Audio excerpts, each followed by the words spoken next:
Hi friends, welcome to Tejas kitchen. ಇವತ್ತು ನಾವು ಮಾಡಿ ತೋರಿಸ್ತಾ ಇರೋದು ಹೆಸರು ಕಾಳು ಮಸಾಲೆ ಸಾರು. ತುಂಬ ಟೇಸ್ಟಿಯಾಗಿರುತ್ತೆ. ಇದಕ್ಕೆ ಮೊದಲು ನಾವು ಹೆಸರು ಕಾಳನ್ನ 1 ಕಪ್ ತಗೊಂಡು ಚೆನ್ನಾಗಿ ತೊಳೆದ್ಬಿಟ್ಟು ಒಂದು 5 ಅವರ್ ನೆನೆಸಿಟ್ಕೋಬೇಕು. ನಮ್ಗೆ ಅಷ್ಟೊಂದು ಟೈಮ್ ಇಲ್ಲ ಅನ್ನೋರು ಸ್ವಲ್ಪ ಬಿಸಿ ನೀರು ಹಾಕಿ ಒಂದು ಅರ್ಧ ಗಂಟೆ ನೆನೆಸಿಟ್ಕೊಂಡ್ರೆ ಸಾಕು. ಇಲ್ಲಿ ನಾನು ಬಿಸಿನೀರೇ ಹಾಕಿ ನೆನೆಸಿಟ್ಕೊಂಡಿದ್ದೀನಿ. ನಾವು ನೆನೆಸಿಟ್ಕೊಂಡಿರೋ ನೀರನ್ನೇ ಇದಕ್ಕೆ ಹಾಕ್ಕೊಳ್ಳೋಣ. 1-2 ಕಪ್ಪಷ್ಟು. 1-2 ವಿಷಿಲ್ ಕೂಗಿಸ್ಕೊಳ್ಳಿ. ನಾನು ಇಲ್ಲಿ 2 ವಿಷಿಲ್ ಕೂಗಿಸಿದ್ದೀನಿ ನೋಡಿ. ಈಗ ನಾವು ಒಂದು ಮಸಾಲೆನ ರೆಡಿ ಮಾಡ್ಕೊಳ್ಳೋಣ. ಈಗ ಮಿಕ್ಸಿ ಜಾರ್ ತಗೊಂಡು ಒಂದು ಅರ್ಧ ಚಿಪ್ಪಷ್ಟು ಕೊಬ್ಬರಿ ಮತ್ತು 1-2 ಟೊಮೆಟೊನ ಸೇರಿಸ್ಕೊಂಡು ಮಿಕ್ಸಿ ಮಾಡ್ಕೊಳ್ಳೋಣ. ನುಣ್ಣಗೆ ಪೇಸ್ಟ್ ಮಾಡಿ ಪಕ್ಕಕ್ಕೆ ಇಟ್ಕೊಳ್ಳೋಣ. ಇದನ್ನು ಈಗ ಇನ್ನೊಂದು ಕಡೆ ಸ್ಟವ್ ಮೇಲೆ ಒಂದು ಬಾಣಲಿಯಲ್ಲಿ ಒಂದು 4-5 ಟೀ ಸ್ಪೂನಷ್ಟು ಎಣ್ಣೆ ಹಾಕ್ಕೊಳ್ಳಿ. ಈ ಮಸಾಲೆ ಸಾರಿಗೆ ಸ್ವಲ್ಪ ಎಣ್ಣೆ ಹಿಡಿಯುತ್ತೆ.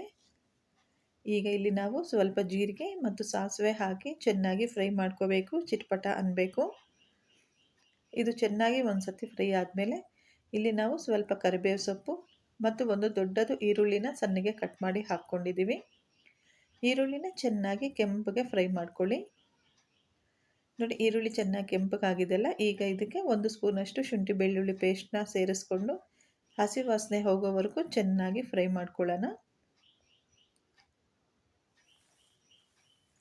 ಈ ಸಾರು ದೋಸೆಗೆ, ಚಪಾತಿಗೆ, ಬಿಳಿ ಅನ್ನಕ್ಕೆ ತುಂಬ ಚೆನ್ನಾಗಿರುತ್ತೆ.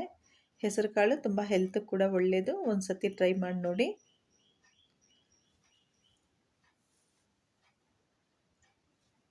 ಹೆಸರು ಕಾಳು ತಿನ್ನೋದ್ರಿಂದ ನಮಗೆ ಬಾಡಿಯಲ್ಲಿ ಹೀಟೆಲ್ಲ ಕಂಟ್ರೋಲ್ ಮಾಡುತ್ತೆ. ಈಗ ಇದಕ್ಕೆ ಸ್ವಲ್ಪ ಅರಿಶಿಣದ ಪುಡಿ, 1 ಸ್ಪೂನಷ್ಟು ಅಚ್ಚ ಖಾರದ ಪುಡಿ, 1 ಸ್ಪೂನ್ ಧನಿಯಾ ಪುಡಿ, ಸ್ವಲ್ಪ ಜೀರಿಗೆ ಪುಡಿ ಹಾಕ್ಕೊಂಡಿದ್ದೀನಿ. ನೀವು ಖಾರಕ್ಕೆ ಬೇಕಾದರೆ ಇನ್ನೊಂದು ಅರ್ಧ ಸ್ಪೂನಷ್ಟು ಹೆಚ್ಚಿಗೆ ಹಾಕ್ಕೋಬಹುದು ಖಾರದ ಪುಡಿ. ನಾನು ಇಲ್ಲಿ ಹೊಸ ಖಾರದ ಪುಡಿ ಹಾಕಿದಿರೋದ್ರಿಂದ ನಾನು 1 ಸ್ಪೂನ್ ಮಾತ್ರ ಹಾಕ್ಕೊಂಡಿದ್ದೀನಿ. ಇಲ್ಲಿ ನಾವು ರುಬ್ಬಿಟ್ಕೊಂಡಿರೋಂಥ ಪೇಸ್ಟ್ನ ಸೇರಿಸ್ಕೊಳ್ಳೋಣ. ಚೆನ್ನಾಗಿ ಈ ಮಸಾಲೆ ಎಲ್ಲ ಹೊಂದ್ಕೊಳ್ಳೋ ಥರ ಚೆನ್ನಾಗಿ ಮಿಕ್ಸ್ ಮಾಡ್ಕೊಳ್ಳೋಣ. ಮಿಕ್ಸ್ ಮಾಡಿಕೊಂಡು ಚೆನ್ನಾಗಿ ಫ್ರೈ ಮಾಡ್ಕೋಬೇಕು ಈ ಎಲ್ಲ ಮಸಾಲೆಗಳನ್ನ. ನೋಡಿ, ಚೆನ್ನಾಗಿ ಫ್ರೈ ಆಗ್ತಾ ಇದೆ ಅಲ್ಲ. ಈಗ ಮುಚ್ಚಳ ಹಾಕಿ ಒಂದು 5 ನಿಮಿಷ ಚೆನ್ನಾಗಿ ಲೋ ಅಲ್ಲೇ ಇಟ್ಕೊಂಡು ಫ್ರೈ ಮಾಡ್ಕೊಳ್ಳಿ. ತುಂಬ ಹೈ ಫ್ಲೇಮ್ ಇಡಕ್ಕೆ ಹೋಗಬೇಡಿ. ನೋಡಿ, ಇವಾಗ ಮುಚ್ಚಳ ತೆಗೆದು ಒಂದು ಸಾರಿ ನೋಡ್ಕೊಳ್ಳೋಣ.